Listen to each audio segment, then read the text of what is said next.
Okay, magandang hapon muli sa inyong lahat at patuloy kaming bumabati sa inyong lahat ng biyaya at kapayapaan na nagmumula sa ating Panginoong Diyos, Ama at ng ating Panginoong Kristo na siyang nag-alay ng kanyang buhay para sa ating kaligtasan.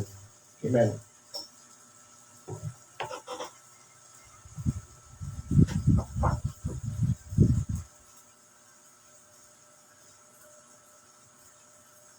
So ngayon, ang ating paksain ay makikita po natin sa 1 John chapter 1. So patuloy kong in-encourage sa bawat isa ng lahat ng tagapakinig. Patuloy nating namnamin, no, ang mga salita ng Panginoon at itimo natin sa ating puso sapagkat lahat ng yan ay katotohanan at marami dyan ay kagamit-gamit natin sa pang-araw-araw nating pamumuhay at ito rin ang gagamitin natin sa pag-unawa sa mga bagay na nangyayari sa ating paligid sapagkat ginarantiyahan na ng Panginoon na hindi mawawalan ng saysay, ultimo kalit-liit ang kudlit sa kanyang kautusan hanggat hindi ito magaganap. So, ganyan ka-powerful ang salita ng Panginoon.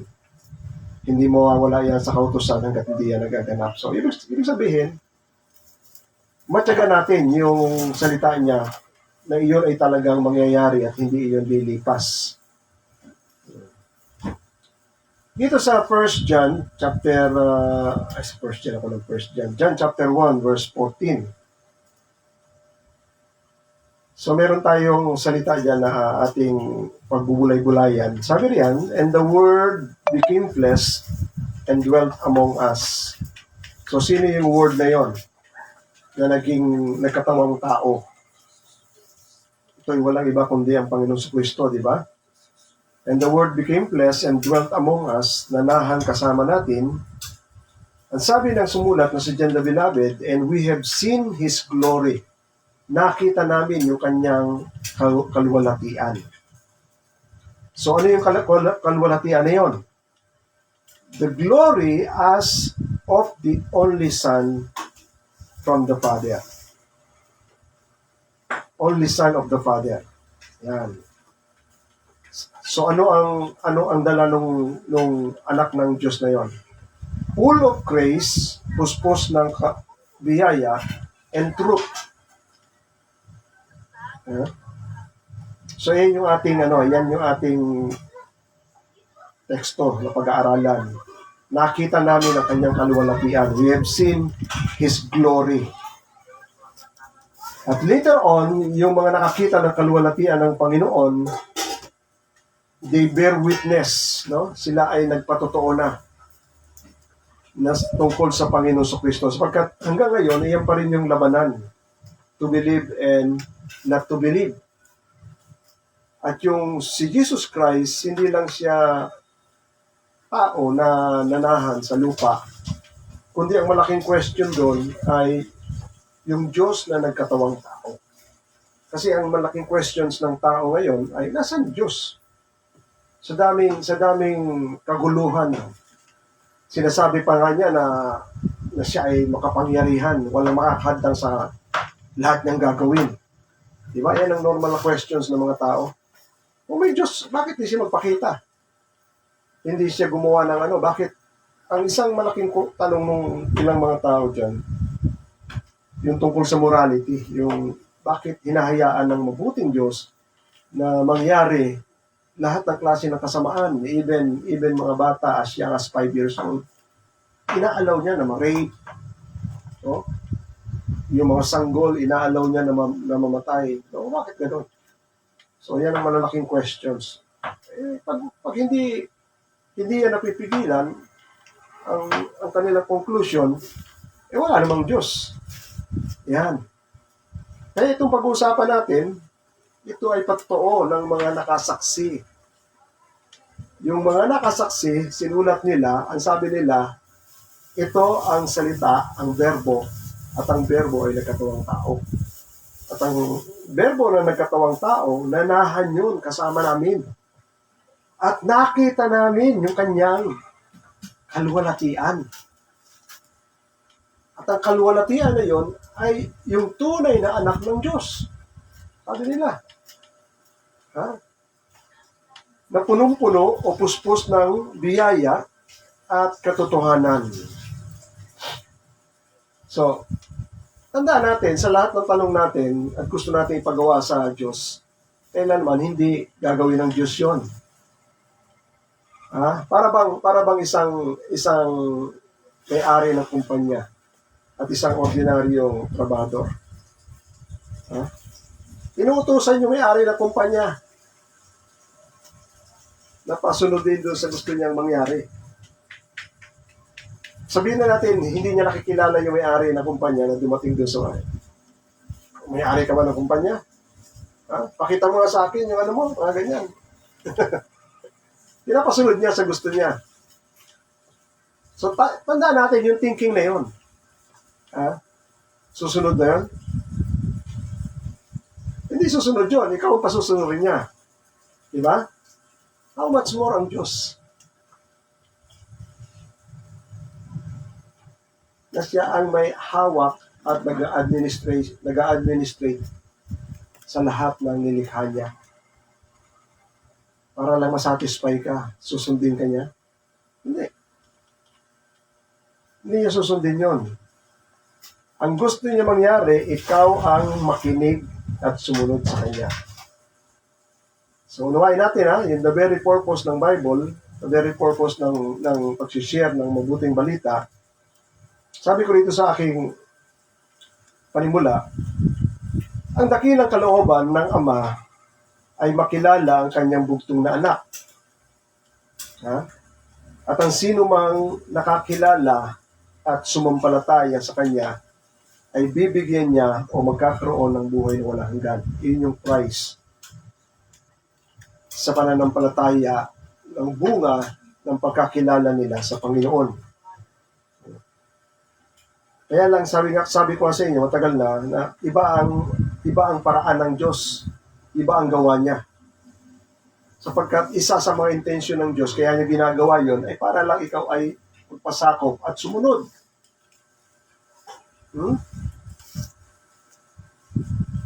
Kaya sabi ko dito, nabanggit ko na noon sa mga nauna kong preaching na niloob ng Diyos na mamangha tayo sa kanyang mga gawa.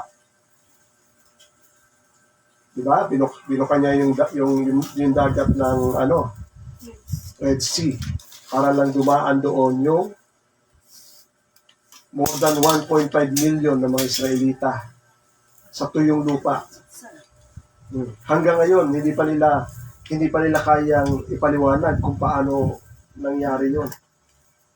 Hindi naman nila mapabulaan dahil sinisid nila yung ilalim, natagpuan talaga nila yung mga gulong ng mga karwahe na ginamit ng mga sundalo ng Egyptian.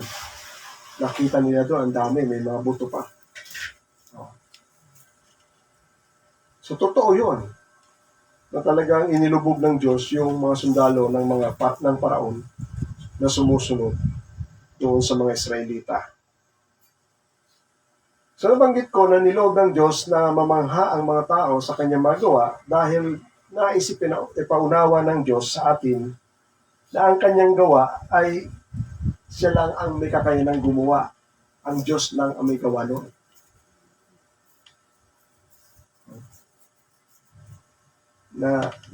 Napasalitain yung donkey. para lang bigyan ng babala si Balaam. Na i-confuse. Tandaan ninyo, no? Kinumpuse yung gumagawa ng Torre ng Babel. Yung isa lengguwahe nila. And yet, nung kinumpuse ng Diyos yun, isa Chinese, isa Pilipino, isa Egyptian, isa Amerikano. Pag sabi ng isa, bigyan mo ako ng bato. Chong. Magkakaintindihan ba yun? Bigyan mo ako ng lupa, bigyan mo ako ng Si Bento, iba naman yung sagot nun, bla, bla, bla, bla. Alam mo yung Indiano pag magsalita. Alam niyo, pag narinig niyo talaga yung lingwahe na hindi niyo pa naririnig, talagang zero, hindi mo talaga siya maintindihan. Isang ano yun, isang iglap. Kinumpuse ng Diyos yun. So, dyan mo makikita, yung lagi ko sinasabi last time, na iyan ang signature, malalaman mo may Diyos dahil ang signature niya sa mga ginawa niya, siya lang ang makakagawa, wala nang iba. Yan ang signature ng Diyos. Sabi ng, paulit-ulit ko sinasabi sa inyo, na kino-quote ko yung Habakkuk chapter 1, verse 5. Tuwan-tuwa ako dito Sabi ni Habakkuk, inspired by the Word of God, sabi ni Habakkuk, look among the nations. No? Tingnan nyo sa mga bansa. At makita nyo and see. Wonder and be astounded. Mamangha kayo at manggilalas. For I am doing a work in your days that you will not believe even if you were told. Tingnan nyo mga bansa, sabi ng Panginoon, kayo ay manggilalas at mamangha sapagkat gagawa ako ng isang gawa sa mga panahon ninyo o sa mga araw ninyo na hindi ninyo paniniwalaan kahit ito ay marinig ninyo o kahit ito ay sabihin sa inyo. Ano yon? Marami yun. At ang sentro, nagawa ng Diyos, ano yun? Yung Diyos na nagkatawang tao. Hindi matanggap ng Israel yun. Dahil sa konsepto nila, ang Diyos ay very abstract. Hindi kayang isipin ng Diyos. Sa isipan na napaka-abstract nun. Napakalaki. At alam nila yon, no?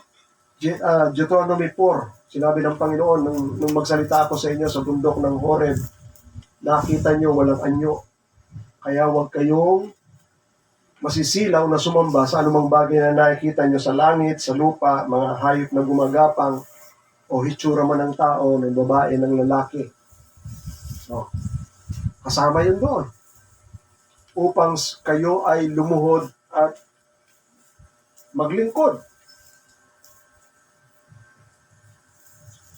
O ngayon, biglang lumitaw ang Panginoon, nagkiklaim siya sa sarili niya. Papatuhin talaga siya. O, sabi po sa Numbers chapter 23, di ba? God is not a man that he should lie. So alam ng mga Israelita yan. Ang Diyos ay hindi tao at ang tao hindi pwede maging Diyos. Pero ang nakalimutan nila, na yung Diyos pwedeng magkatawang tao. Sino nga hadlang nun? Yun ang hindi nila na ano pa, na pagdidilay-dilayan. Ginamit yan ni Apostol Pablo nung magsalita siya sa Pisidia dahil ayaw tanggapin yung kanilang pangangaral. Kaya binigyan sila ng babala ni Apostol Pablo.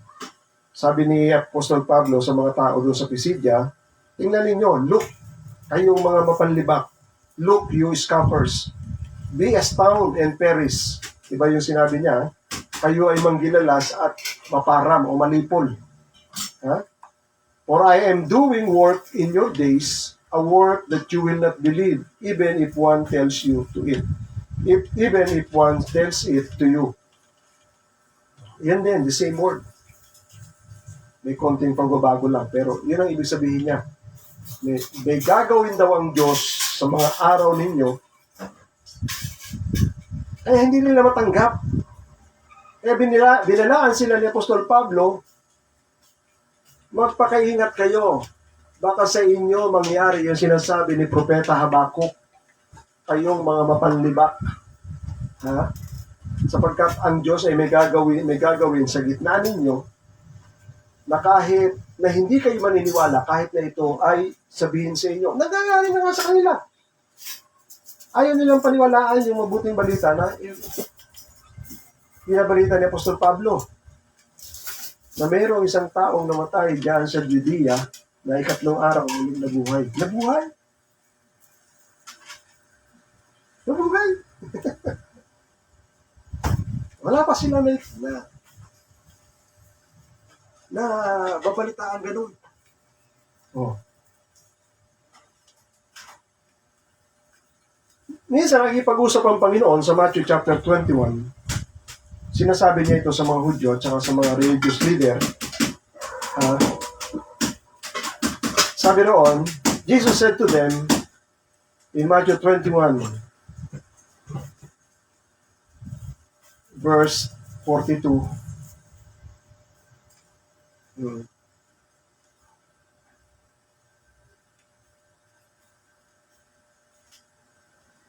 Tama ba ang ano ko? Matthew 21, verse 42.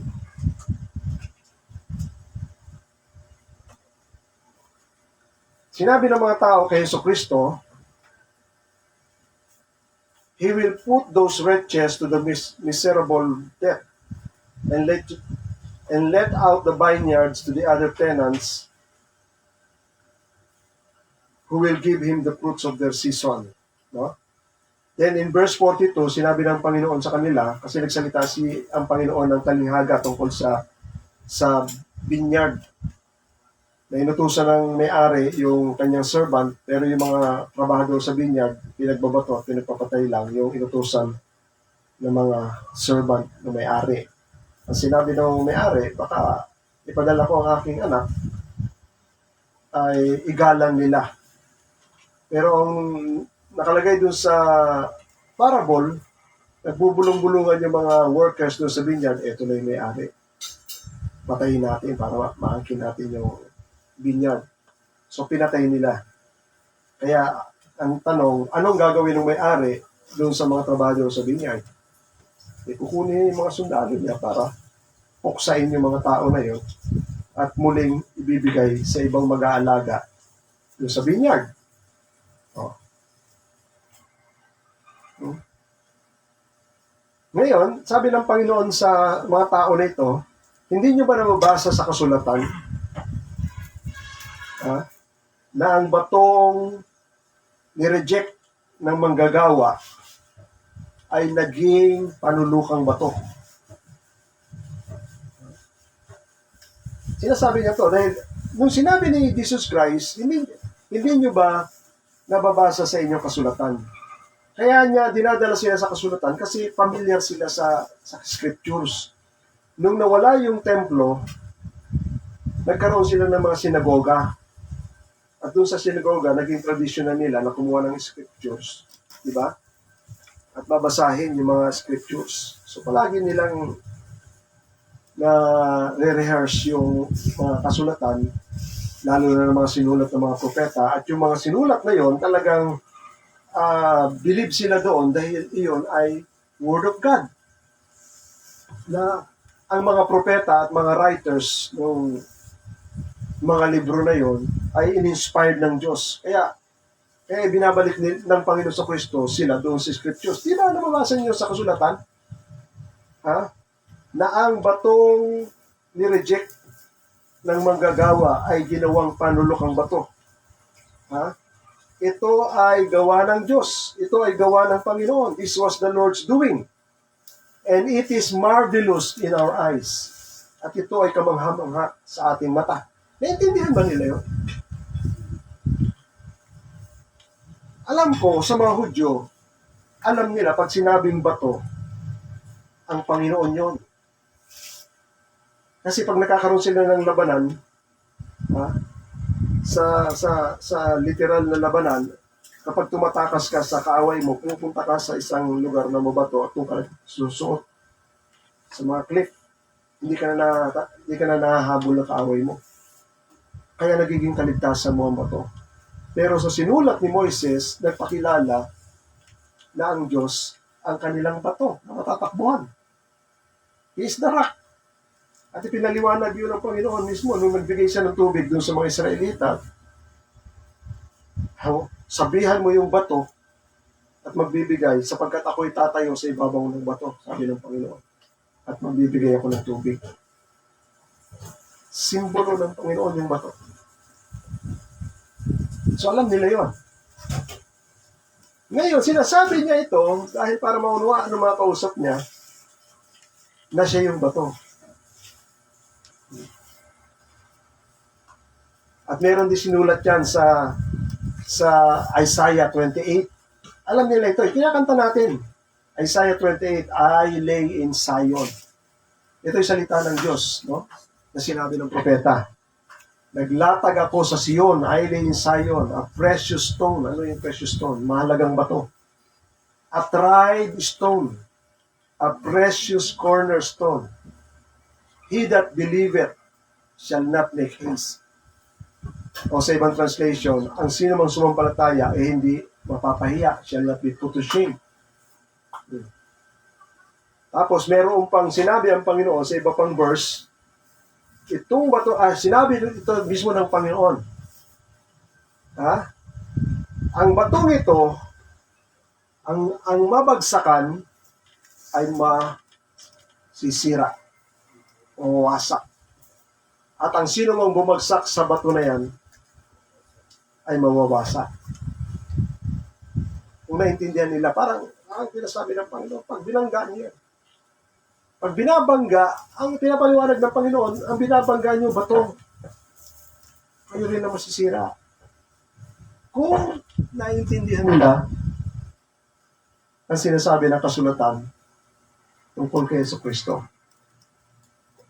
Ngayon, lalabanan pa ba nila si Jesus Christ? Lalabanan. Kasi hindi talaga nila naintindihan na yung sinasabi ng kasulatan na bato ay kaharap na nila. Hindi nila pinaniwalaan yun. Yun ang sinasabi ng Panginoon. Sabi ng Panginoon sa kanila, kung hindi niyo pinaniwalaan ang sinulat ni Moises, paano kayo maniniwala sa akin? Si Moises nagsulat ng mga bagay patungkol sa akin. Yan ang tanong. Hindi ka talaga kailanman maniniwala kay Jesus Christ kasi hindi mo pinaniwalaan na yung kaganapan ng sinulat ni Moises, bato, o ganyan, si Kristo pala ang kaganapan noon. Kasi ayaw mo umintindi. Intindihin niyo ba ibig sabihin? Dapat intindihin mo yung lumang mga kasulatan na sinulat ng mga propeta. Iyon ang way ng Panginoon to communicate kahit na siya nagsasalita ng bato, pero meron siyang specific na sinasabihan kung sino yung bato. Intindihin niyo? Lahat yon patungkol sa paglitaw ni Kristo. Kaya lang iniiba-iba ng salita ng Diyos sa lumang tipan kung paano i-describe ang pagparito ni Jesus Christ. Kasi mas marami kang maiisip na bagay kapag inihambing yung bagay na yon, inihambing niya sa isang bagay na ordinary natin nakikita.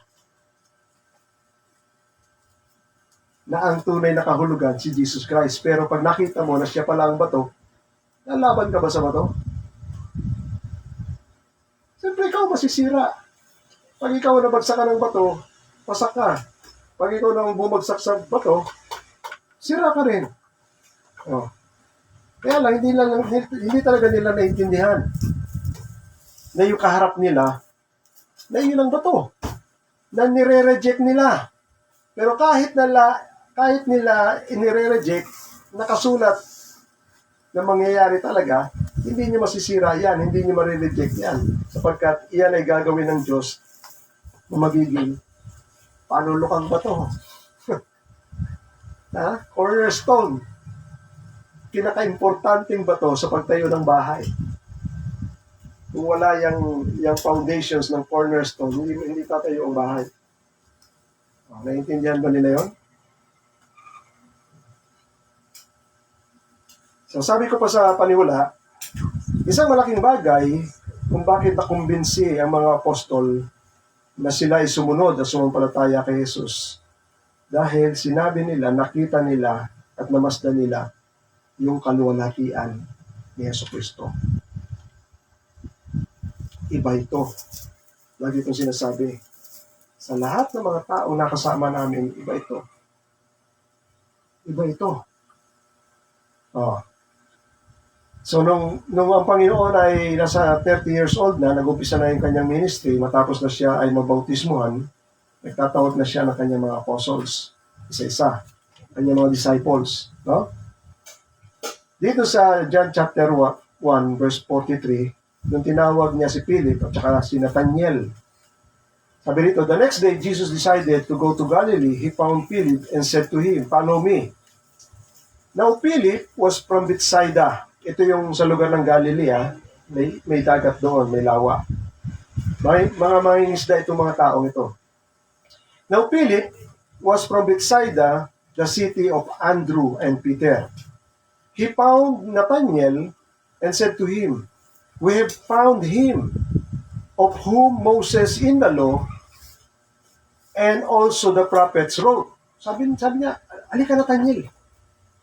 Yung binabasa natin tungkol kay Moises at saka sa mga prophets, nakita na namin kung sino yung tinutukoy nun.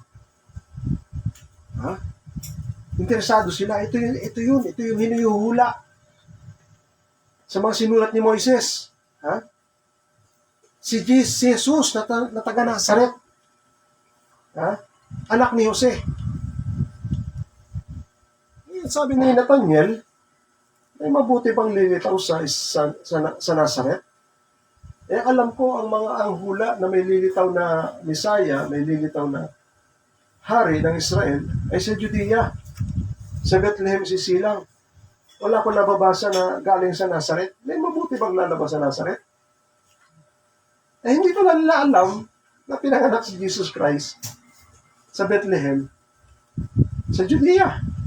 Nabugaw lang sila nung nabalitaan ni Herodes na mayroong isisilang na hari. Kaya nga, mula doon sa 3 mago. Di ba? At nung hindi na nag-report yung 3 mago na yon, pinagpapatay na niya yung mga bata kasi ayaw niya na siya ay masapawan na mayroong lilitaw na panibagong hari. O. Kaya napunta sila sa Egypt. Nung namatay na si Herodes, bumalik sila. Pagbalik nila, nakita nila na yung anak ni Herodes ang namumuno pa, hindi sila nanirahan sa Judea, nanirahan sila sa Galilee, doon sa Nazaret. Doon siya lumaki, kaya siya nakilalang si Jesus na taga Nazaret. Sabi ni, nung dumating na sila papunta kay Jesus Christ, dahil doon sila talaga papunta, nakita siya ni Jesus na siya lumalapit sa kanya, no? Ang sabi ni Jesus dun sa mga kasama niya, masdan ninyo, sabi ng Panginoon, isang tuna, ang tinutukoy niya si Nathanael, masdan ninyo, isang tunay na Israelita na kung saan wala kang masusumpuang masama sa kanyang bibig. Ayan, sabi ni Nathanael, paano mo ako nakilala? Ngayon pa lang tayo nag-meet. Talos na ni Jesus Christ yung pagkatao ni Nathanael. Na hindi siya nagsisinungaling, hindi siya nagmumura, hindi siya nagsasalita ng masama. How do you know me? Sabi ng Panginoon. Jesus answered him, before Philip called you, when you were under the fig tree, I saw you. Bago ka patawagin ni Felipe, nakita na kita. Nabigla si Nathanael dahil alam ni Nathanael napakalayo ng lugar na yon. Paano siya nakita? Kaya sabi ni Nathanael kay Jesus Christ, tunay nga, ikaw ay, sabi niya, Rabbi, Guro. Ikaw ay anak ng Diyos. Ikaw ang hari ng Israel. So doon pa lang nakilala na niya. Kaya tama si Felipe. No? Sabi niya, halika, tingnan mo. Yung sinasabi ng mga panulat ni Moises at saka ng mga propeta, naririto na. So, iyon ang isa sa mga bagay na pagpapakita ng kaluwalhatian ni Jesus Christ, yung kanyang karunungan. Kahit na hindi pa niya namimit ng tao, ay nakikilala na niya. So, yung mga disciples, na mga malalambot ang puso, madali silang sumampalataya sa Panginoon. Kaya ang sabi ng Panginoon sa kanila, Dahil sinabi ko ang mga bagay na ito sa inyo na nakita kita sa ilalim ng isang puno ng igos, ay naniwala ka. Makakakita ka pa ng mas dakila pang mga bagay kaysa sa mga ito. Ha? Katotohanan, sinasabi ko sa inyo, makikita nyo ang langit na mabubukas at ang mga anghel ng Diyos ay bababa at aakyat para sa anak ng tao. So lalo nang namangha yung pati mga anghel magmi-minister sa tao na ito. Kaya sila naging disipulo ng Panginoon dahil alam nila na si Jesucristo yung talaga nakatakdang tagapagligtas at Mesaya at Hari na inilaan ng Diyos para sa bayang Israel. So alam din natin yung malaking kwento tungkol doon sa paghuli ng kasi hindi pa kilala ni Pedro ang Panginoon nung tinatawag pa lang sila. Meron bangka si Pedro dahil mangingisda siya, kasama niya iba pang mga kasama niya na mangingisda. Ginamit ni Jesus yon. Sumakay siya sa bangka mismo ni Pedro at maraming tao sumusunod sa Panginoon, pero sabi din ng Panginoon, ilayo mo ng konti sa pangpang yung bangka at nangaral ng Panginoon. So makikita natin na medyo may kalakasan ang boses ng Panginoon. Walang mic noon eh. At maraming tao nandiyan sa pangpang, nandito ka lang. Ang ginawa mong stage ay yung bangka at mangangaral ka sa kanila. Medyo may kalakihan ng mo, di ba? So matapos siya mangaral, ay sinabi niya kay Pedro, pumunta ka sa medyo malalim at ihulog niyo ang inyong lambat. Dagli-dagli kagad na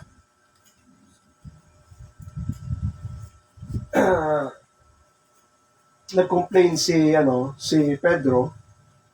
Sabi ni Pedro, Master, maghapon at buong gabi kaming nangisda. Pero wala kaming huli. Ha?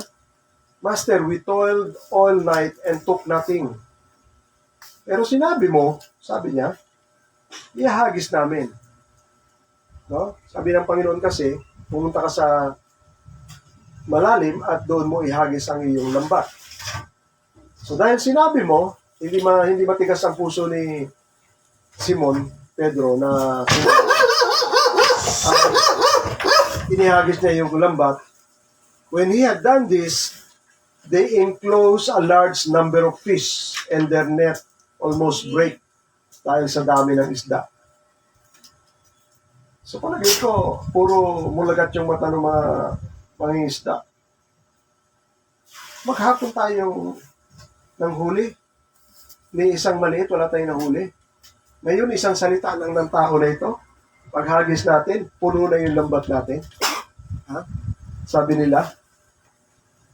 Kaya naunawaan nila, iba yung dating ng Panginoon sa kanila. Ha? Nung maiahon na nila yung isda, muling tiningnan ni Simon Pedro ang Panginoon, pero iba na ang reaksyon niya. Sabi niya, Panginoon, lumayo ka sa akin sapagkat ako'y makasalanan. So bakit sasabihin ni Pedro yun sa Panginoon? Hindi naman sinisita yung kasalanan niya. Kasi yung pangyayari ng himala na yun din ang pagpapakita ng kabanalan ni Jesus Christ. Kaya ramdam ka agad ni Pedro, kasi nangangaral si Jesus Christ about the kingdom of heaven eh. Kaya ramdam niya kagad na ito ay galing sa langit. Hindi ito ordinaryong tagapangaral. So yan na yun, no? Unti-unti na nagpapakilala ang Panginoon sa mga ganung kaparaanan. Na sa isang salita lang niya ay nangyayari na yung mga bagay na yon. So later, ang mga kaluwalhatian ng Panginoon, ito yung lahat ng himala na ginagawa ng Panginoon. Pagpapagaling na may sakit Hmm? Naalala nyo, yung para lang mapagaling yung kaibigan nilang may sakit, pinutas ng magkakaibigan, yung bubong ng bahay dahil si Jesus Christ ay nasa loob, hindi na makapasok yung may dalang may sakit dahil napapalibutan siya ng mga tao.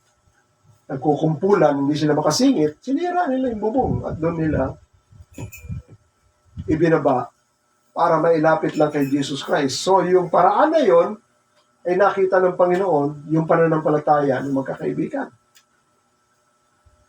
At in-honor ni Jesus Christ yun. Kaya niya pinagaling yung may sakit. So, gumaling yung may sakit. Pagbuhay sa isang patay. Sino yun? Si Lazaro.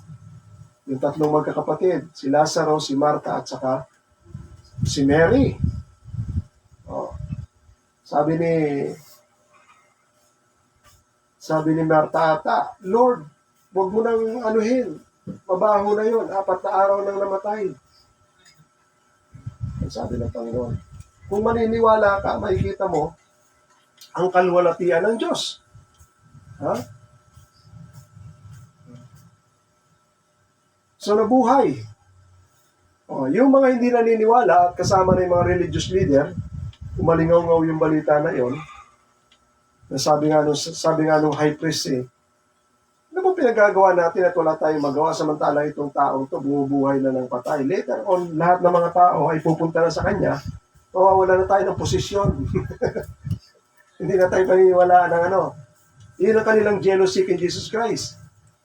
Kaya nga nabanggit ng high priest, wala talaga kayo naintindihan na hindi nyo manalalaman para maligtas yung ating bayan, yung ating bansa. Ang ibig lang sabihin nila para manatili sila sa posisyon nila doon sa bansa na yon, na nasa mataas na posisyon. Hindi nyo manalalaman na mas mabuting mamatay ang isang tao para sa bayan. Yun pala, ay nagpo-prophesy na siya sa ganung paraan kahit na siya ay masamang priest, high priest. Tinuudyok niya na yung ideya ng dyablo sa mga tao. Ano pa? Pagpapakalma ng bagyo. Hindi kilala ng mga disciples si Jesus Christ na may power siya sa nature. Kaya nung pinatigil niya yung bagyo, nung nando sila sa dagat, ang salita nila, sino ba itong tao ito? Pati ang hangin, pati ang dagat, sumusunod sa kanya. Wala ka makikitang tao na gano'n. Anong aral ang ipinapakita nun? Yung event na yon, yung circumstansya na yon. Anong aral yon? Na siya ang may control ng nature. Ano ibig ko sabihin? Marami nagpo-promote na yun. Masisira na ang ating mundo kasi punong-puno na ng pollution. Nagkakaroon na tayo ng greenhouse. Too much pollution. Kailangan gawin na natin to. Kailangan ganito na ang gawin natin. Ganyan. Marami na silang ginagawa. Kasi hindi sila naniniwala Nahawak pa rin ng Diyos ang control sa nature. Ano pa? Pagpapalayas na masamang espiritu sa taong inalihan. Kaya yung mga taong nakapanood, anong klaseng tao to? Pati masamang espiritu, nakakapag-command siya. Napapalayas niya. Sumusunod sa kanya, sabi ng mga tao. Pati masamang espiritu, sumusunod sa kanya. So, yun ang sinasabi natin, no? Iyon ang mga pagpapahayag ng kaluwalhatian ng Panginoon sa Kristo. Na hindi siya ordinaryong propeta. He is much more than a prophet. Kaya nga nung nakilala siya nung babaeng Samaritana, sabi ng babaeng Samaritana nung nahulaan ng Panginoon, yung buhay ng babaeng Samaritana, pakiramdam ko, propeta kayo. Diyan mo maunawaan, hindi propeta si Jesus Christ. Alam mo bakit? Kasi ang propeta hindi nag-aalok ng buhay na walang hanggan. sabi ng Panginoon, nakikilala mo ang kausap mo, siya pa magbibigay sa iyo ng tubig na nagbibigay ng buhay na walang hanggan. Wala ka makikita ang propeta na nag-alok ng ganon. Kaya maunawaan mo, iba to, iba siya. He is more than a prophet. At marami pa. Dagdag pa rin sa pagpapakita ng kaluwalhatian ng Panginoon nung siya ay nabautismuhan sa Luke chapter 3 verse 22.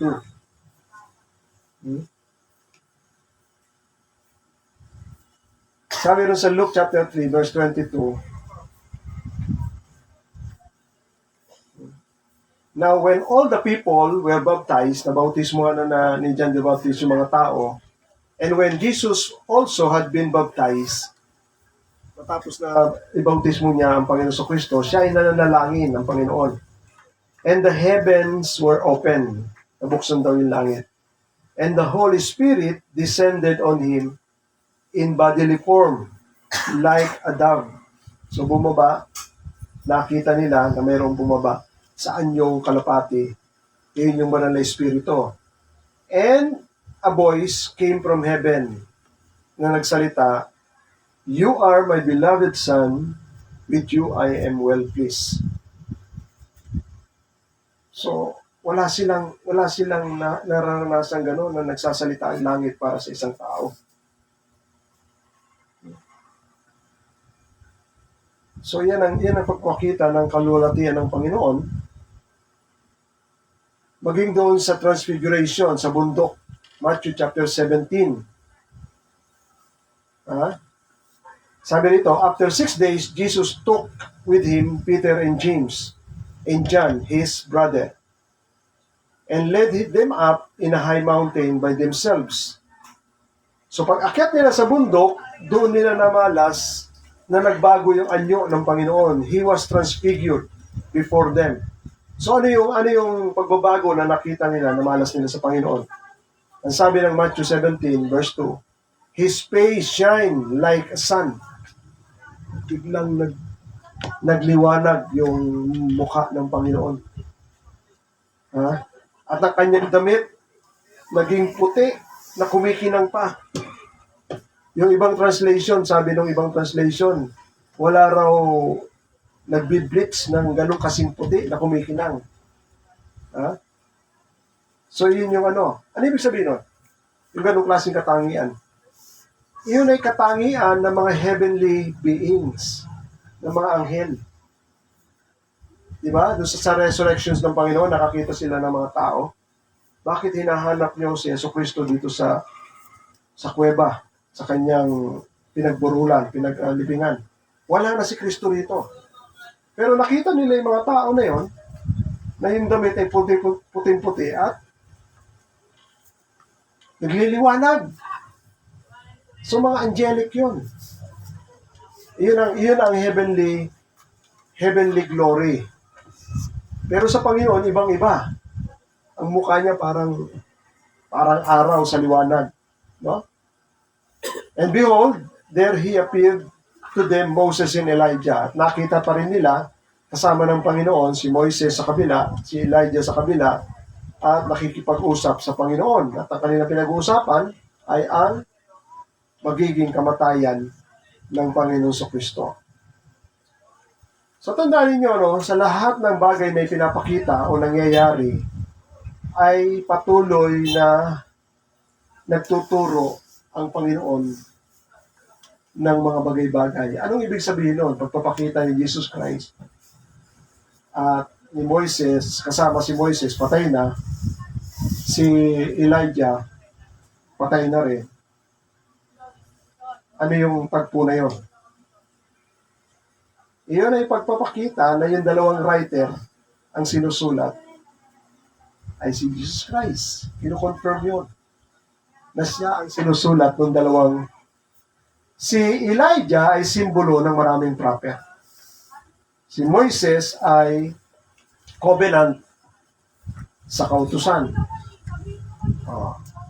At lahat ng kanilang mga panulat, isa lang ang tinutukoy, ang pagdating ni Jesucristo. Amen? So habang nakikita pa nila ang nagsasalita, later on, biglang may lumitaw na malaking clouds na umibabaw sa kanila at biglang narinig nila ang tinig na sinasabing, ito ang aking iniibig na anak, na sa kanya ako ay lubos na nalulugod, makinig kayo sa kanya. Nang marinig ng mga disipulo ang mga bagay na ito, nagpatira pa sila sa kanilang muka at natakot sila. Kaya nga, nung sumulat na si Pedro sa 2 Peter chapter 1 verse 16, nakikita ninyo, 2 Peter chapter 1 verse 15, 16. Ito na yung sinasabi ni Apostol, nagpapatotoo na si Apostol Pedro sa mga sinusulatan niya. Pero ang kinikwento niya, yung tagpo ng transfiguration doon sa bundok. Sabi ni Pedro dito, for we did not follow cleverly devised myth or story. When we made known to you, nung ipinalam namin sa inyo, the power and the coming of our Lord Jesus Christ, ang pagparito ng Panginoon Kristo. Hindi ito kwento, sinasabi ni Apostol Pedro, hindi ito kwento na aming sinusubaybayan at ikinikwento uli namin sa inyo. Hindi ito mga kathang-isip, mga istorya patungkol sa kaluwalhatian at kadakilaan ng taong ito na si Jesucristo. Kundi kami ay mga direktang saksi na nakita yung kanyang kaluwalhatian at kadakilaan. Naranasan namin. Kaya nga sinasabi rin ni Apostol Pedro, ay ni Apostol John, sa ibang panulat nila, siyang aming narinig, siyang aming nahawakan. Kung multo yan, wala. Hindi nila makikita yun. Sabi ni Apostol Pedro dito, for when he received, meaning si Jesus Christ, nang tumanggap daw ng honor and glory from God the Father, and the voice was borne to him by the majestic glory, at kasabay pa ang tinig na nagpapatotoo tungkol sa kanya, this is my beloved Son, with whom I am well pleased. We ourselves, sabi ni Pedro, heard this very voice. Kami mismo narinig namin ang tinig nito mula sa langit. For we were with Him on the holy mountain, sapagkat kasama namin siya doon sa banal na bundok. So yan ang pagpapatotoo nila Apostol Pedro sa kaluwalhatian ni Jesus Christ. So yung mga hindi naman sumasampalataya, kalaban ng Panginoon Kristo, hindi nila kinikilala ito. Ito yung mga taong self-righteous, ito yung mga taong sarili lang nilang posisyon at sarili lang nilang inintindi. Wala itong pakialam sa katotohanan, wala itong pakialam sa katuwiran. Basta hindi nila mapapakinabangan, wala silang pakialam doon. Kaya hindi nila inintindi kahit na totoo yung mga milagro ng Panginoon. Inaaway pa lang nila yon. Kasi lalo na yung pagtuturo ng Panginoon, kasi ibinubulgar at ibinibisto ng Panginoon kung anong klaseng mga religious leaders sila. Nabasa niyo ba yan? Sa Matthew chapter 23, basahin ko sa inyo kung ano ang description na ginawa ng Panginoon dito sa mga scribe and Pariseo. Kaya kung bakit sinasabi, yung Matthew 23, ito yung wooness ng mga Pariseo at Skriba. Sinabi, woe unto you, scribe and Pharisee. Kahabag-habagan niya kayo, mga Skriba at mga Pariseo. Ito yon, Matthew 23. Nasabi niya? The scribe and Pharisee who sit on Moses' seat, so do observe whatever they tell you. Sundin nyo ang mga sinasabi nila sa iyo, but do not works what they do. But huwag niyong sundin ang ginagawa nila. For they preach and they do not practice. They tie up a heavy burden so hard to bear, and lay them, nagbibigay sila ng mga pasanin sa mga tao, ha?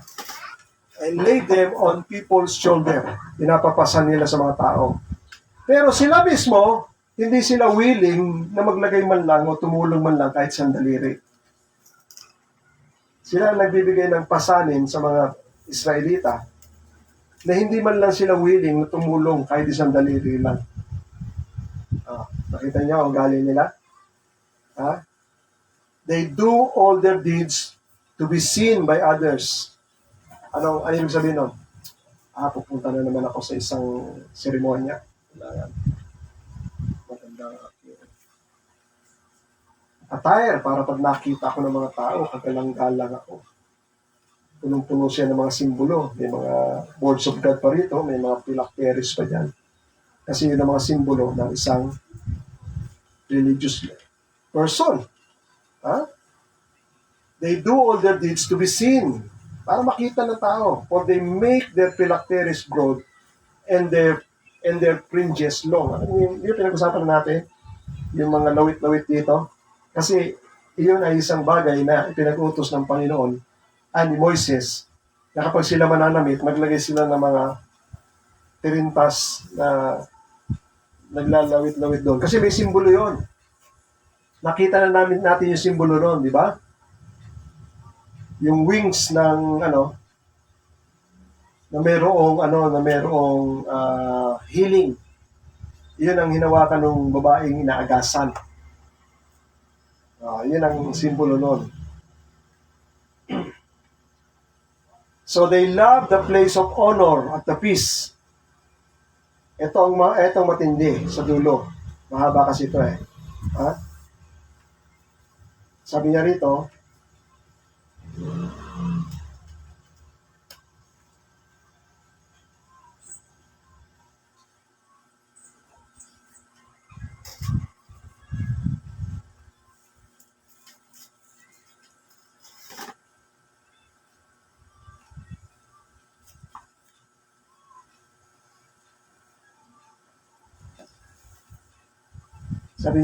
you blind guides training out the gnat, but swallowing a camel. Woe to you, scribes and Pharisees, you hypocrite, for you clean the outside of the cup and the plate, but inside they are full of greeds and indulgence. Ibig sabihin, pinapakita niyong malinis at magara ang inyong harapan, pero punong-puno kayo sa kalooban ninyo ng mga pandaraya at kalayawan.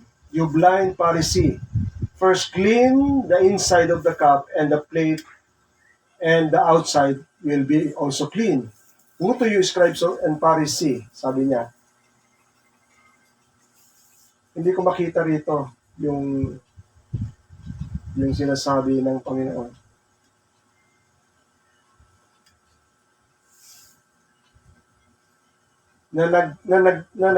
Nagdi-disciple sila.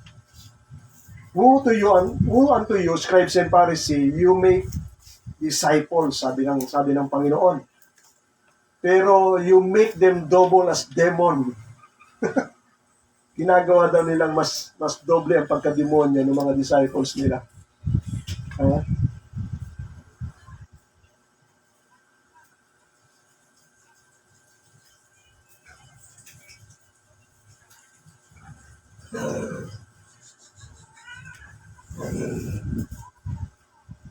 Ito na yun. Woe to you, scribes and Pharisees, you hypocrite, for you travel across the sea and the land to make a single proselyte. Ito yung conversion nila, yung kino-convert nila, proselyte.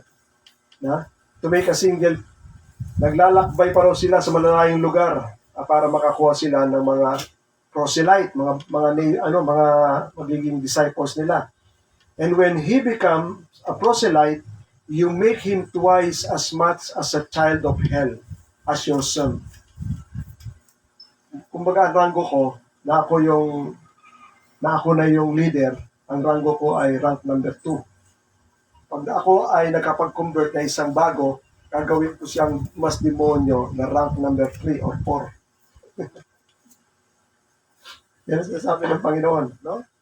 You make him twice as much a child of hell.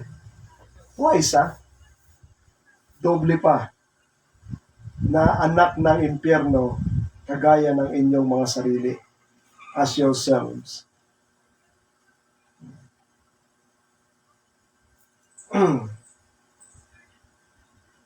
So yung mga hindi naniniwala sa kaluwalhatian at binabaliwala lang yung pagkilala sa kaluwalhatian ng Panginoon, ito yung mga Hudyo na madalas nagkakaroon ang Panginoon ng conversation at pagtatalo. Tandaan ninyo, no, lagi kang magkakaroon ng pagtatalo pag hindi kayo nagkakaroon ng pagkakaisa sa isang tama at totoo. Sino lang yun? Kanino lang yun yung tama at totoo? Sino nag-aangkin nun?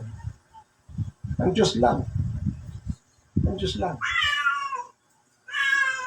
Kaya nga tayo pinapabalik sa Kanya para sumunod doon sa Kanyang katuwiran at sa katotohanan na sinasabi niya. So, nagkakaroon ng balitaktakan ng Panginoon at saka yung ilang mga Hudyo. Sabi, pinalilibutan siya ng mga Hudyo sa John chapter 10, verse 24. At sa kanya sinasabi, hanggang kailan mo ba kami bibitinin? Sa pagkakakilala namin sa iyo, kung ikaw talaga ang Kristo, sabihin mo ng maliwanag. Plain. Sabihin mo sa amin ng plain. Anong sagot ng Panginoon? Sabi ng Panginoon, sinasabi ko naman sa inyo. Ayaw niyo lang maniwala. Hindi ko inililihim. Yung pagpapakilala sa sarili niya, hindi niya inililihim. Kaya sabi ng Panginoon, sinasabi ko sa inyo, hindi kayo nagsisampalataya o naniniwala. Ang mga gawang ginawa ko, ang mga gawang ginawa ko ay ginagawa ko sa pangalan ng aking Ama. At siya ang nagpapatotoo sa akin. Dapat hindi kayo naniniwala. Sapagkat hindi ko kayo mga tupa.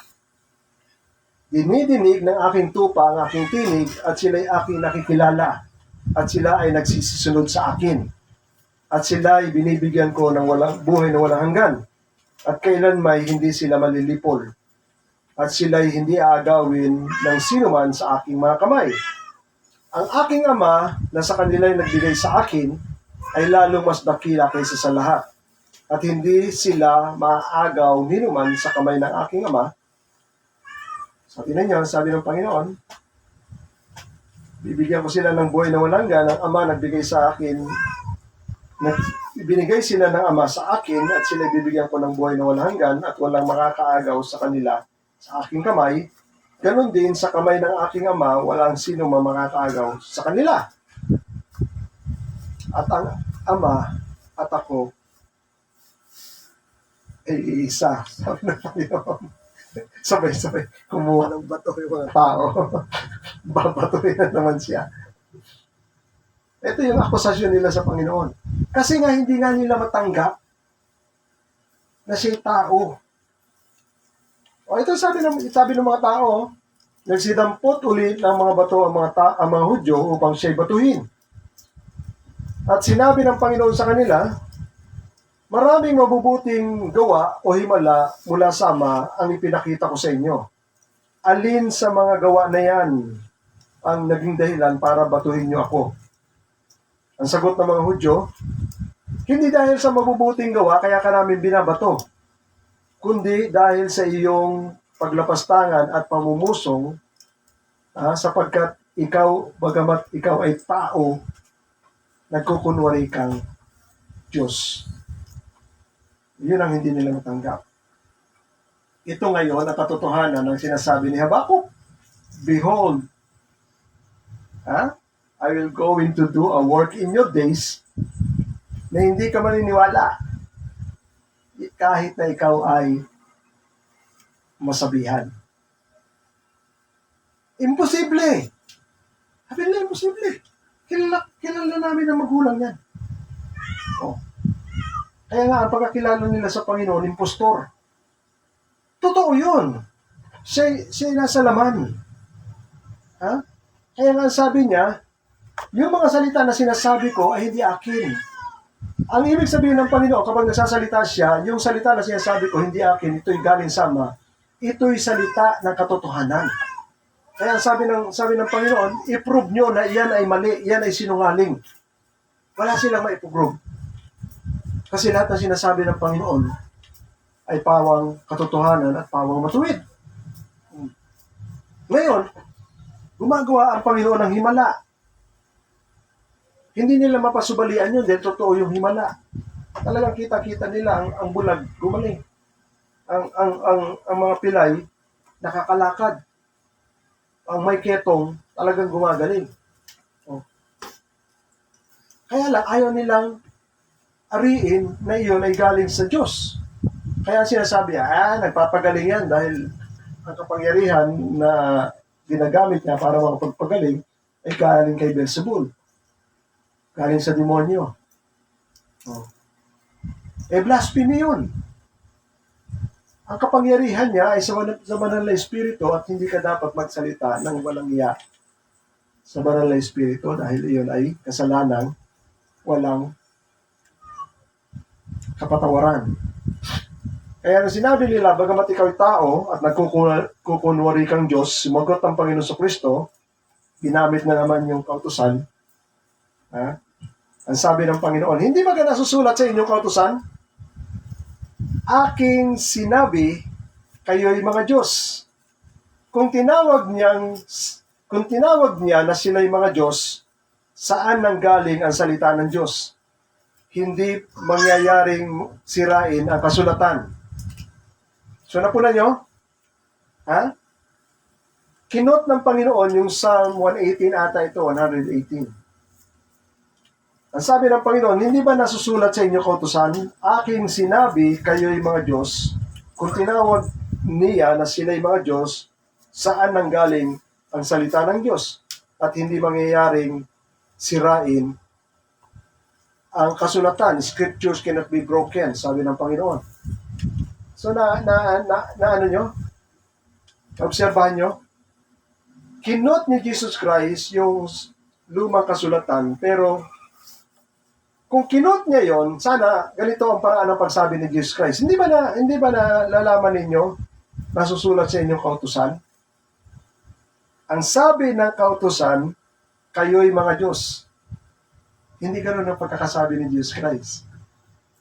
Kundi sabi ng Panginoon, hindi ba baga nasusulat sa inyong kautusan, aking sinabi, kayo'y mga Diyos.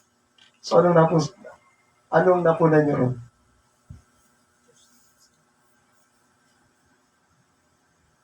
Laki na po na ron. Yan na talaga yun. Ayun. Yung nagsabi doon sa lumang tipan, si Jesus Christ yun. Kaya kinuot niya rin yun. Ako ang nagsabi na kayo mga Diyos. Kung naintindihan ng mga tagapakinig niya, direkta kinuot niya yun. Siya ang nagsabi, sinabi ko, kayo'y mga Diyos. Ibig sabihin, siya yung Diyos na nagsasalita doon sa lumang tipan. Kaya sabi ko nga sa inyo, kung kinukot ni Jesus Christ yung lumang tipan, dapat ang sabi niya, hindi ba nasusulat sa inyong kautusan ang sinasabi ng kasulatan kayo'y mga Diyos? Iyon ang quotation. Pero hindi niya ginanon. Nasusulat sa inyong kautusan, sinabi ko, tinayuan niya yon. Sinabi ko na kayo'y mga Diyos. Ibig sabihin, siya ang nagsasalita. Si Jesucristo ang nagsasalita doon sa lumang tipan. Kaya nga sinasabi ni Jesus Christ, kung sila ay sinabihan na sila'y mga Diyos, saan galing yung salita ng Diyos? Sa Kanya. Sa Kanya kay Jesus. Kung naintindihan nila yung takbo ng usapan na yun, na si Jesus din ang nagsalita doon sa lumang tipan. Diyan mahalaga. Kaya maunawaan ninyo kung bakit inspired yung Bible. Kasi pag inobserbahan mo, makikita mo talaga. Sinabi baga ninyo tungkol sa Kanya, kay Jesus Christ, na pinabanal ng Ama at sinugo sa sanlibutan, na ikaw ay namumusong o lumalapastangan sapagkat sinabi ko, ako ay anak ng Diyos. Kung hindi, sabi ng Panginoon dahil inaangkin ko, narinig nyo na sinasabi ko na ako ay anak ng Diyos, kaya sinasabi nyo na ako ay lumalapastangan o namumuso sa Diyos. Ang sabi ng Panginoon, kung hindi ko ginagawa ang gawa ng aking Ama, huwag kayong maniwala. So isang pagpapatotoo. Dahil si Jesus Christ, kung siya ay tao lang, at tulad ng sinasabi ng mga Hudyo, wala siyang magagawang himala. Hindi makikita yung makalangit na kaluwalhatian na yun. Sabi niya, kung hindi ko ginagawa ang gawa ng Ama, huwag kayong maniwala sa akin. Pero nakikita nyo, ginagawa ko ang gawa ng Ama. Datapwat, sabi ng Panginoon, datapwat kung ginagawa ko ang gawa ng Ama ay hindi kayo nagsisampalataya o naniniwala sa akin, at least magsisampalataya kayo sa mga gawa. Ibig sabihin, at least paniwalaan nyo na lihitimo yung mga miracles, yung mga gawa. Dahil ang tao walang magagawa. Ang Diyos lang ang gumagawa niyan. Lahat ng kamanghamanghang gawa na yan, pagpapagaling, pagpapatawad ng kasalanan. Diba? Natitisod sila doon sa akin. Ako ba tao na to? Ba't nagpapatawad siya ng kasalanan? Diyos lang ang pwede magpatawad ng kasalanan. Ngayon, pinakita ng Panginoon, upang malaman ninyo na ang anak ng tao ay may kapangyarihan o tuturidad na magpatawad ng kasalanan, tumayo ka. Pinakita niya sa pamamagitan ng pagpapagaling. Tumayo. So wala silang masabi doon.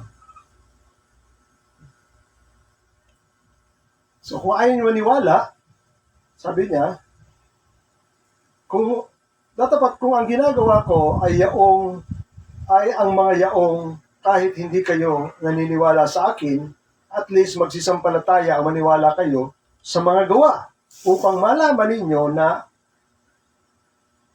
at maunawaan ninyo na ang Ama ay sumasa akin at ang Ama at ako ay sumasa Ama. Galit na naman ng mga tao. Muntik na naman siya dambahin ng mga tao. Pero ang sabi ng Bible, siya ay tumakas sa kanilang mga kamay.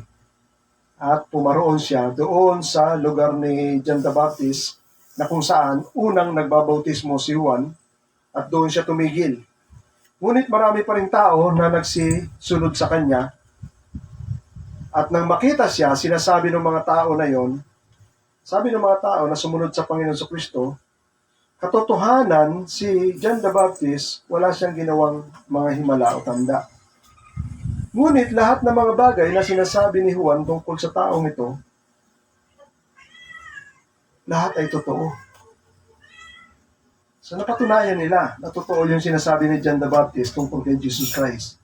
Kaya ang sabi ng Bible, at marami ang nagsisampalataya sa Kanya dahil sa patotoo ni John the Baptist. So ano ang kaluwalhatian ni Jesucristo?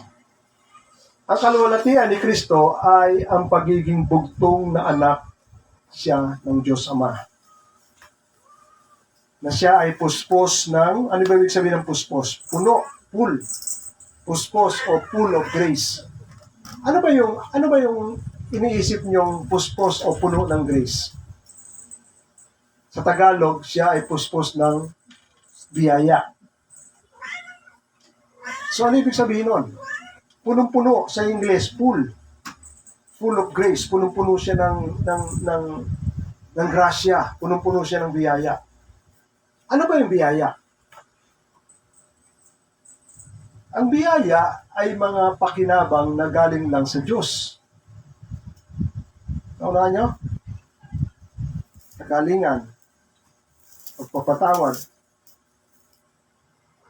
pagpapawalang sala. Lahat yung biyaya, galing lang sa Diyos. Ang Diyos lang puspos si Jesus Christ nun. Ibig sabihin, puspos si Jesus Christ nun. Diyan mo maunawaan, nung nagkasala ang tao, lahat na yun nawala. Lahat na yung biyaya na yun nawala. Intindihan nyo? Nawala na yung buhay na walang hanggan. Ano pa? Nawala na yung matuwid. nakatayuan ng tao. Naging makasalanan na siya. Ha? Ano pa? Nawala yung kabutihan, hindi na siya naging mabuti. Naintindihan niyo? Siya ay hindi naging matuwid sa harapan ng Diyos. Oh, kaaway na siya ng Diyos. Lahat yun ibinabalik ni Kristo. Lahat ng pangangailangan ng tao, kahit na yung katawan natin na laging nagkakasakit, nasa Kanya lahat yun. Siya ang kagalingan. Kaya sinabi ni Apostol Juan, puspos, puno siya.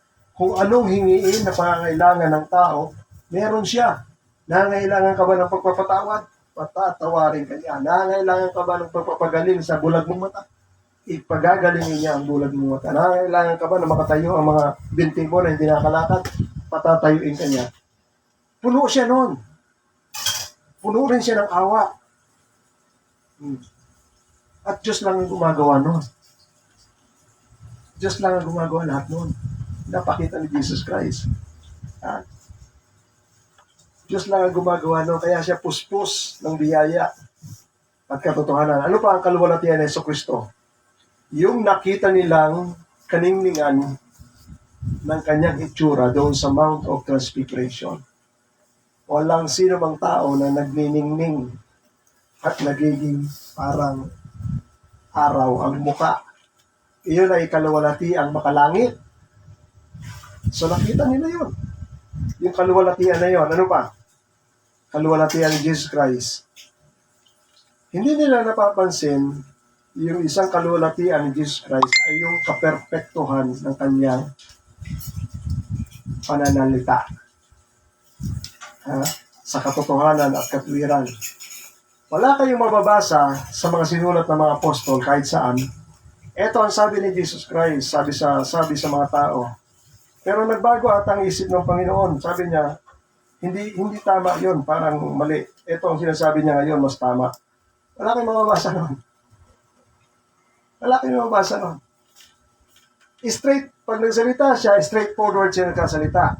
At binibigyan pa niya ng diin. Katotohanan, sinasabi ko sa inyo. Tayo, magagawa ba natin yun? Tayo, ganito. Sinita ka ng kasama mo. Ang sabi mo, sinabi ko ba yun? Oo, sinabi mo yun. Mali ba yun? Mali! Pinag-aralan niya. Oo nga, mali. Ganyan tayo. Nasabi na natin. Nasabi na natin, kala natin tama. Nang sinita tayo, naunawaan mo, mali pala yung pinagsasabi mo.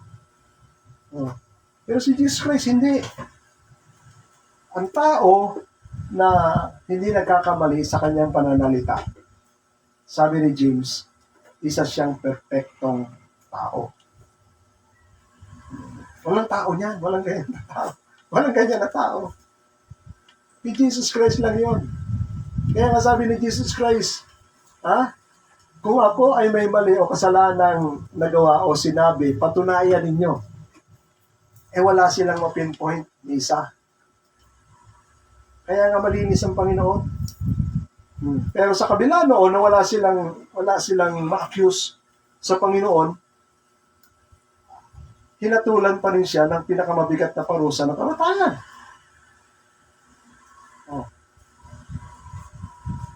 Iyon ba ay makatwiran? Wala ka nakikita. Sabi nga ni Pilato, wala ko nakikita kasalanan sa kanya. Hatulan niyo siya ayon sa inyong relihiyon. Sabi nila, hindi namin pwede hatulan niya kasi wala kaping kapangyarihan. Ang kapangyarihan ay nasa Roman Empire. Hindi sila makahatol. Sabi ni Pilato, wala ko nakikitang kasalanan niya para hatulan niya ng kamatayan. Marami na nagsasabi na wala yung kasalanan, pero pinipilit pa rin nila na siya ay makasalanan. Ano pa? Ang isang kaluwalhatian pa ng Panginoon ay ang kaganapan ng lahat ng kanyang mga sinabi. Kapag nakakita kayo ng tao na kapag nagsabi ay laging nagaganap, iba yun. Ang sinabi ng Panginoon, Pedro, magbabayad tayo ng tax. manghuli ka ng isda, at ang unang isdang mahuli mo ay may pera sa bibig. Pag nakakita ka ng taong gano'n, lagi ka nang tumabi. Ha? Sabi niya, i-ano natin yung dito, magse-celebrate tayo ng Passover. Ha? Lumabas kayo at salubungin nyo ang isang lalaki na may suong-suong na tubig sa kanyang ulo.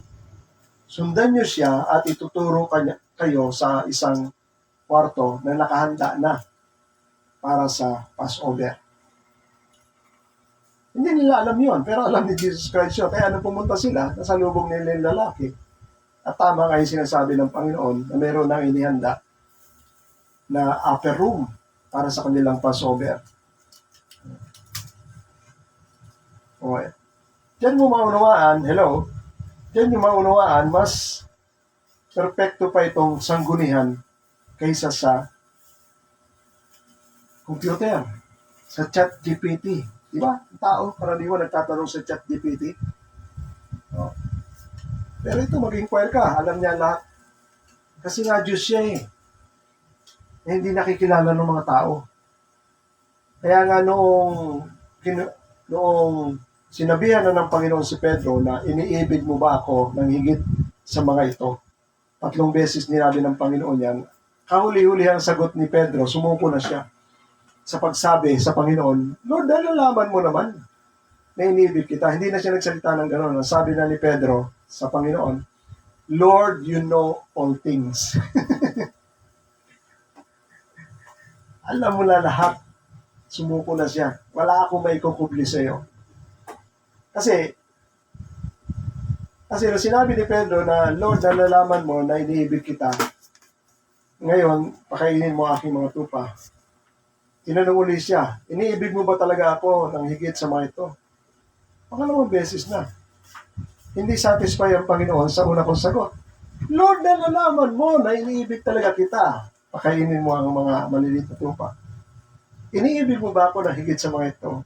Sabi niya, pangatlong tanong na to Parang may nakikita ang Panginoon na hindi ako nagsasabi ng totoo.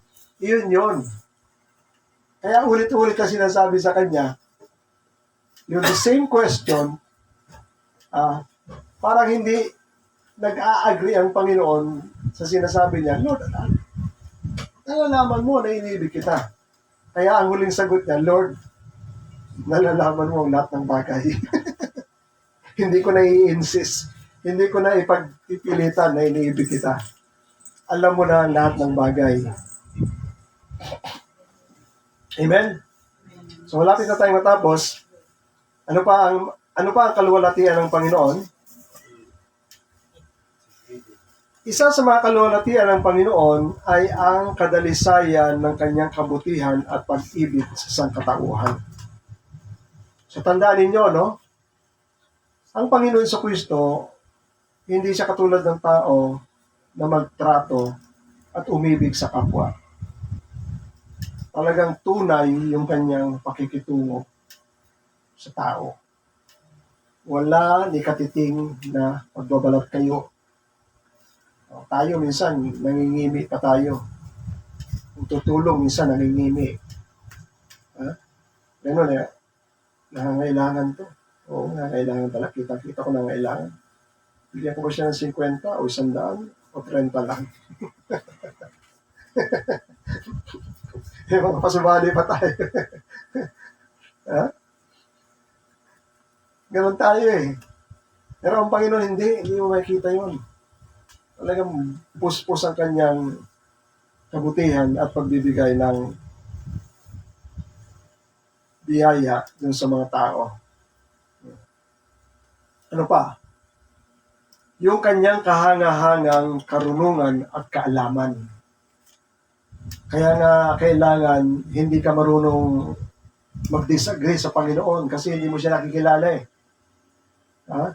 Kailangan lagi kang makinig at lagi kang sumunod sapagkat perpekto yung bawat salita niya sa bawat pagkakataon, iyon ay perpekto na sinasabi ng Panginoon sa tao. Kaya lahat ng mga maka-enkwentro ng Panginoon, kasama na dyan yung babaeng Samaritana, hindi talaga maintindihan nila ang Panginoon, pero sila nauunawaan ng Panginoon. Kahit na yung kabila ng kanilang buhay na hindi maganda. Sapagkat kahanga-hanga ang karunungan at ang kaalaman ng Panginoon. Ano pa yung kalulatian ng Panginoon? Kadakilaan ng kanyang sakripisyo sa pagliligtas sa atin. Sabi ng Panginoon, there is no greater love than this, than to give His life for His friends. So, ang pinakamataas na pwede mong ibigay ay ang buhay mo. So, nagagawa ng tao yon, no? Na imbis na yung kanyang kapwa ang maparusahan, pwede niyang palitan. Katulad nung nangyari kay Joseph, ay kay Benjamin, pinapaiwan ni Joseph. Sabi ni Levi, naku, hindi pwede. Ako sumagot kay ama niyan. Ako na lang magpaiwan. So, pwede mong palitan yon. Merong kambal na masama at isa mabuti. Nung nagtago na sa batas yung isang masamang kambal, ang humarap sa mga otoridad, yung mabait na kambal. At siya nagpahuli. Inako niya yung katarantaduhan at kasalanan ng kanyang kapatid. Kasi kambal sila, magkamukha sila. Oh, pwede yun. Oh, nagagawa yun. Pero ang hindi natin magawa, yung ginawa ni Jesucristo na ibigay ang kanyang buhay. Saan? Hindi lang sa isang tao. Sa lahat. Sa lahat. Iyon ang pinakadakila.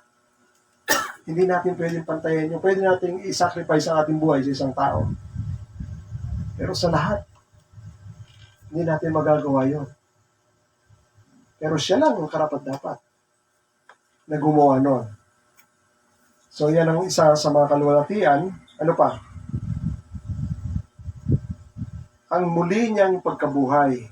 Ito ngayon yung malaking question eh. Yung isang araw, napanood ko yung pelikula ng Risen sa Netflix. Kwento yun ng isang sundalong Romano na tribune. Ang tribune pala, siya yung parang general na pinagkakatiwalaan sa isang lugar. Siya ang pinaka-head na pinagtitiwalaan ni Pilato. Kaya sabi ni Pilato, ayusin mo yung problema natin dito sa Judea. Dito sa taong to na namatay. Kasi marami itong tagasunod. At ang ayaw ni Emperor Caesar ay magkaroon ng kaguluhan. Kasi may tinatawag silang Pax Romana, Roman Peace. At yung mga taong nag-aalsa, kailangan sirain mo na kagad yun. So, alamin mo. Ha? So, anong iniimbestigahan niya? Sabi ng mga religious leader, lagyan mo ng selyo yung libingan niya dahil inaangkin ng kanyang mga disipulo na iyan ay muling mabubuhay sa ikatlong araw. Kapag iyan ay nanakaw nila, yung kanilang kasinungalingan na sinasabi ng una, mas magiging malala ditong huli. Kapag nanakaw nila at naipakita nila na sinabi muling nabuhay. Muling nabuhay nga. Kaya iniimbestigahan nung tribune o nung Roman soldier na yon, ang nadakip nila sa pag-imbestiga niya, nadakip nila si Nathaniel, si Bartolome. So sabi ni Bartolome, totoo yung sinasabi na kumakalat sa balita. Nabuhay. Naniwala ka? Yes, naniwala ako. Sabi ng Roman tribune, muling nabuhay. Nakinamatay niya. Yes, naniwala ako. Bakit? Nakita ko eh. Nakita ko, nabuhay siya. No, hindi maniwala yung Roman soldier na nabuhay. So alam niyo ang ginawa nila? Marami silang raid na ginawa. Isang beses na ispatan nila. Sa isang lugar, doon sila ng raid. naghiwa-hiwalay siya. Siya naman, nakatiyempo doon sa isang bahay na kwarto, naispatan niya talaga, nagko-commune. At naroon yung Panginoon. Pagpasok niya, tinignan niya yung mga tao, pagtingin niya sa bandang dulo, kasi nung crucify na si Jesus Christ, siya ang nag-utos na saksakin. Nakabayo siya. Siya nag-utos. Nung sinaksak na yan, pumunta siya roon sa mga crucifixion area. Tinignan niya yung mga tao. Yung isang masamang tao dyan, buhay-buhay pa. Palian nyo na para mamatay na siya. Pero yung Panginoon, nakaganyan yung Panginoon, pagkano na, dilat yung mata, patay na. Tinitigan talaga niya. Talagang nagmarka yung muka ng Panginoon sa, tinignan niyang ganyan. Nakaganyan ng Panginoon, bukas yung mata, ganyan, patay na. Kinuhog siya rito. Nung niraid nila yung bahay na yon, pinasok niya yung kwarto, tinignan niya yung mga tao, marami nagko-commune, inisa-isa niya. Pagtingin niya naman sa dulo, sa may gitna, the same na mukha.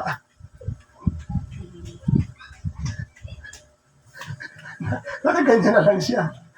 Yan yung mukha doon. Nakangiti sa kanya. Hindi siya makapaniwala. Buhay. Buhay. Napaupo na lang siya. Yung kanyang itak, binitiwan na niya. Nakaupo siya ngayon. Ang titulo nung ay risen. Later on, naging na rin siya. Binitawan niya pagkasenturyon niya, nung ang Panginoon ay bago umakyat papunta ng langit, pumunta yung mga disipulo, nandun na rin siya, sumusunod na rin siya. Naging alagad na rin siya. So, yung muli pagkabuhay ng Panginoon, and last ay yung kanyang kalulatian ay yung second coming. Darating ang Panginoon sa second coming, He is the Lord and King. Hindi na siya Savior, kundi Lord and King.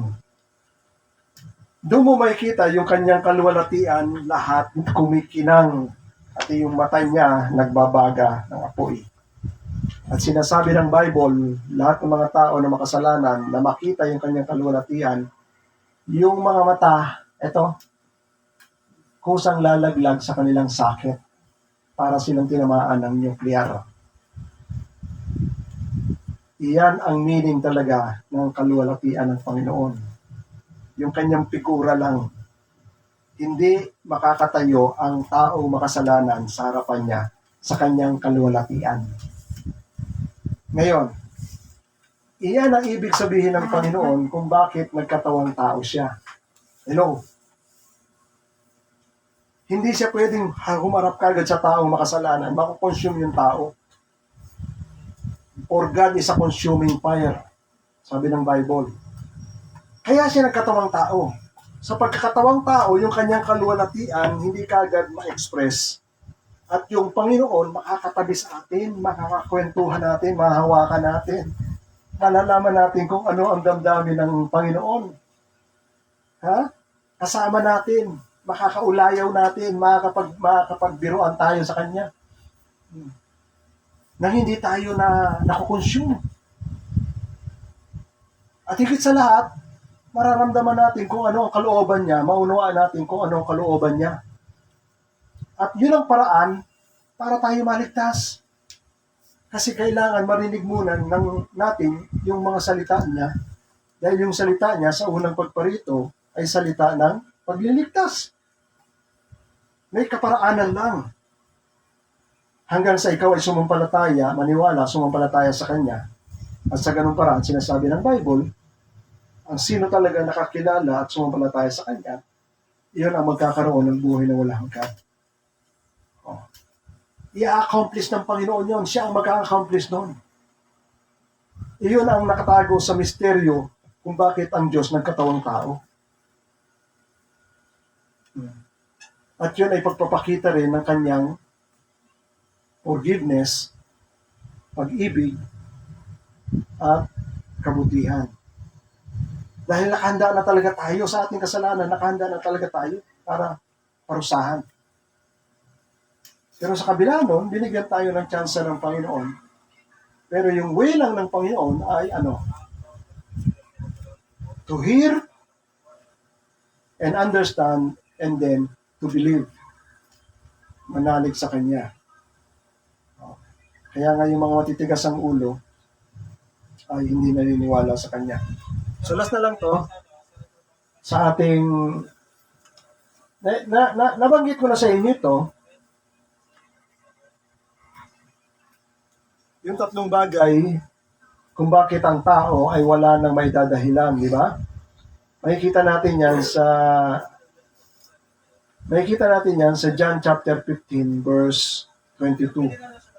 Judgment of God by rejecting these truths. Tatlong katotohanan yon na nabanggit ko na last time sa inyo.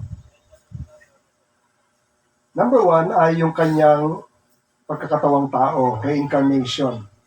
His reincarnation and dwelling with men, meaning God's presence in human form. So, sinadya talaga ng Diyos yan. No? Talagang, kasi ang normal na questions ng tao, may Diyos ba? Wala namang Diyos. Kung may Diyos, magpakita siya. Ibig sabihin, magpakita siya ng kamanghamanghang gawa. Hindi niya gagawin sa iyo yun. Ano ka, espesyal? May sarili siyang paraan. Iyon ang sinasabi natin, iyon ang paraan niya, nagkakatawang tao siya. Kasi may purpose siya na makilala natin siya sa ganong kaparaanan para tayo maligtas. Pero ang katotohanan, siya ay nagkatawang tao at yun ang presensya niya. Kaya nga sinasabi ng Panginoon sa Kristo, anyone who sees me has seen the Father. Hindi natin maintindihan yun. Kasi nga, sabi ni Apostol Pablo, Jesus Christ is the image of God. Siya ang imahe, siya ang larawan. At yung larawan na yon, hindi talaga ito larawan na anyo, kundi larawan ay na uunawain mo na mayroong persona doon sa tao na yon. Na nasa loob ng katawan na yon, di ba?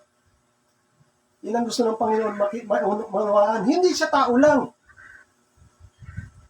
Diyos siya na nagkatawang tao. Kaya nga nagagawa niya yung mga bagay na yan. Yan ang gusto ng Panginoon makilala. Makilala natin siya sa ganoon. So, sabi ng Panginoon, sa John 15 verse 22, if I had not come, kung di ako pumarito, and if I had not spoken to them, they would not be guilty of their sin.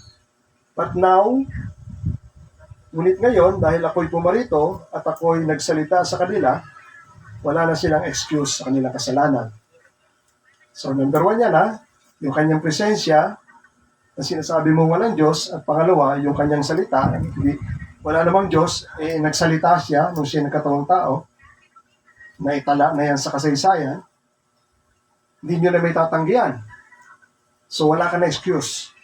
Pero kahit na ganon, sabi rin ng Panginoon, kung hindi ko ginawa ang mga gawa na walang ibang makagagawa, kundi ako lang, ibig sabihin, pinakita niya yung mga milagro, na Diyos lang ang gumagawa nun, walang tao o ibang tao na nakagagawa nun, maging si Satanas, hindi na nagagawa yung mga bagay na yan.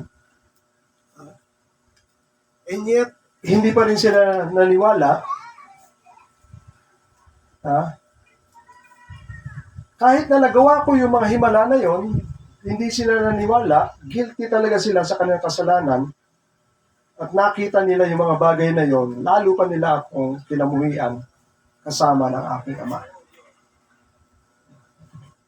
Sabi nga ng Panginoon, kung hindi nyo kayo maniwala sa sinasabi ko, at least maniwala kayo sa mga gawa na ginagawa ko. Dahil yung ginagawa ko ay gawa ng Ama, hindi ko gawa yan.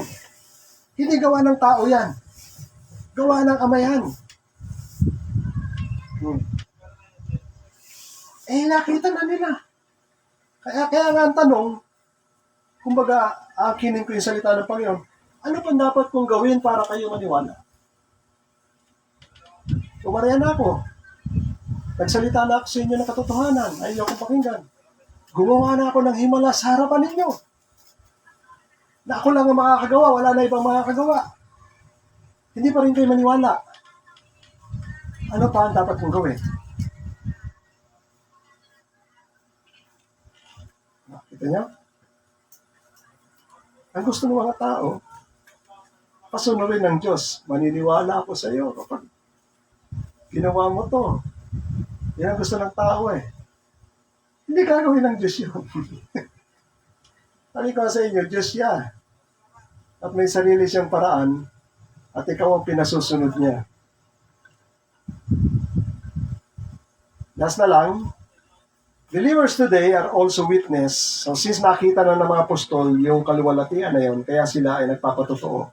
Patuloy na nagpapatotoo sa lahat ng lugar na sila ay makapunta. Tayo rin, sa panahon natin, pwede rin tayo magpatotoo, no? Sa kaluwalhatian ni Jesucristo kahit na hindi natin siya nakita. Pero naintindihan natin siya. Ang mga mananampalataya ngayon ay pwede rin maging saksi para sa Panginoon, Jesucristo, sa pamamagitan ng kanilang kaalaman at karunungan sa katotohanan ng mga salita ng Diyos at sa kadakilaan ng mga gawa ng Diyos sa pagbabago ng kanilang pamumuhay sa katwiran at kabanalan na galing sa Diyos. So yung sinasabi ng marami, di ba? Yung life testimony, isang malaking pagpapatotoo na mayroong Diyos dahil binago yung buhay mo. Di ba questions nila yun? Pre, distansya ka na sa akin, pre. Bakit? Di ba tayo magkaibigan? Magkaibigan tayo. Hindi. Ayaw mo na tumanggap ng tagay. Ha? Ano ba nangyayari sa'yo, pre? Ano ba nakain mo? Ha? Nasama ka lang sa ganyang samahan, nagbago ka na. Ha? Hindi nila maintindihan yun. Yun ang sinasabi natin. Kasi nga, hindi nila pininiwalaan. Yung mga bagay na pininiwalaan mo. Hindi nila ma-explain yan. Kahit anong gawin nila, hindi nila ma-explain yan. Patuloy pa rin na nangyayari yung sinabi ni Habakkuk sa kanila. Sa mga hindi na sumasampalataya at pininiwala, patuloy na nangyayari. Yung sinasabi ng Diyos, gagawa ako ng isang gawa sa mga araw nila na hindi sila maniniwala kahit sila ay masabihan ng mga bagay na yun. Amen? Palakpakan natin ang Panginoon.